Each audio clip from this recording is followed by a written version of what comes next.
Les Pharaons s'imposent sur le score de 2-1 face au Gabon et de la manière la plus catastrophique possible, on va pas se mentir. Mais les Pharaons se donnent tout de même la chance, en cas d'erreur de la Tunisie, du Nigeria ou bien de l'Algérie, d'accéder au premier chapeau. Et l'intérêt de ce match-là n'était pas forcément ou principalement d'abord une victoire écrasante, même si ça l'a été, d'où les changements qui sont survenus lorsque le Gabon a égalisé, mais plutôt une préparation pour la Coupe arabe.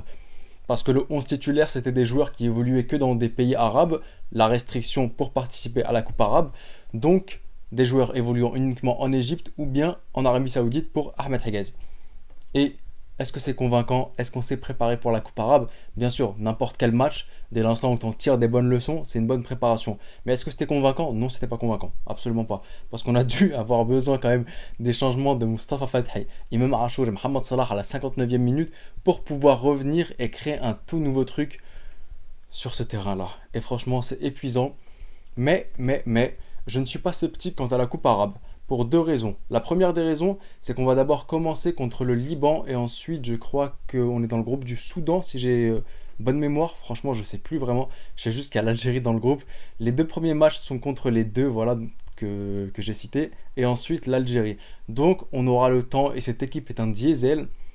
Donc, elle a besoin de monter en puissance. Ce qui ne sera pas le cas lors de la CAN, parce qu'on affronte le Nigeria dès le premier match, donc on va falloir faire très, très attention à ça. Mais pour la Coupe arabe, ça va être intéressant de peaufiner tout ça sur les deux premiers matchs avant d'attaquer le match le plus important, à savoir celui contre l'Algérie, qui décidera de qui sera donc le premier de ce groupe. Ensuite, pourquoi est-ce que je suis plutôt confiant? Parce que malgré la prestation d'aujourd'hui, le problème découle de la liste, comme je l'avais dit la dernière fois dans mon débrief. Et tu as juste à changer cette liste et franchement, tu auras une très très belle équipe. Tu ramènes juste Ahmed Seydi ou Tariq Hamed et franchement, tu te mets bien, mais de fou. Là, il n'était pas là, là, ça t'a créé un problème. Mais dans l'ensemble, je pense que si tu rajoutais ces éléments-là, tu te mettrais bien. J'ai entendu dire que les joueurs de Pyramids ne seraient pas là. Donc, au revoir Ramadan Sobhi, au revoir Ibrahim Adil, au revoir surtout Abdallah Saïd. Mais, je pense que ça ne pose pas grand problème et qu'au vu de ce que l'on aura en face de nous, on peut très très bien se contenter de ce que l'on a vu aujourd'hui et des éléments comme Ahmed Saïd Zizou et Tariq Hamid. Donc, voilà. Je préfère tout de même avoir ce genre de match où il y a pas mal de leçons à tirer, où il y a pas mal de problèmes, plutôt que les matchs comme on avait vu avec Javier Aguirre, où tu mettais des 6-0 contre le Niger, tu mettais des 4-0, tu étais dans l'illusion la plus totale, tu avais l'impression que c'était bon et qu'il n'y avait même pas d'adversité en face, donc il venait quasiment pas devant ta surface, et tu te disais t'es trop chaud. Au moins là, il y a des soucis, et quand il y a un souci, tu peux le régler, voilà, tout simplement. Et tu sais que tu es confronté à certaines situations.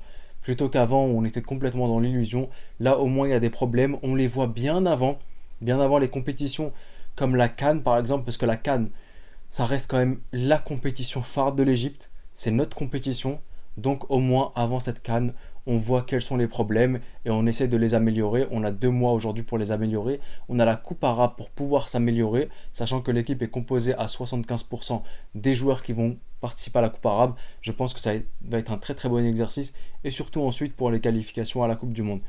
Voilà quasiment tout ce que j'avais à dire sur ce débrief parce que les problèmes, ça reste quasiment les mêmes problèmes que la dernière fois, le match contre l'Angola. Un problème de liste qui fait qu'aujourd'hui on en arrive à un tel stade, mais aussi je pense que le fait d'être passé en 4-4-2 à partir des remplacements où tu fais rentrer Mustafa Fathi, Mohamed Salah et Imam Achour, je pense que c'était une très très belle chose et ça s'est montré même. Mustafa Fathi a fait un excellent travail, Salah en électron libre autour de la surface était très très bon aussi, et Imam Achour qui a su construire des bons circuits de passe pour sa première sélection avec l'équipe A. Si j'ai bon souvenir, c'est bel et bien sa première sélection, ouais, la première fois qu'il joue avec l'équipe A. Donc je suis plutôt convaincu et content de ça. Faudrait peut-être oublier le 4-3-3 qui a pas l'air de marcher avec nos joueurs à nous et plutôt chercher autre chose et la Coupe arabe sera un très très bon exercice pour nous. Voilà tout. Et au début et à la fin, Masra Ummed Donia et je crois en elle. Et je vous dis Arrivederci.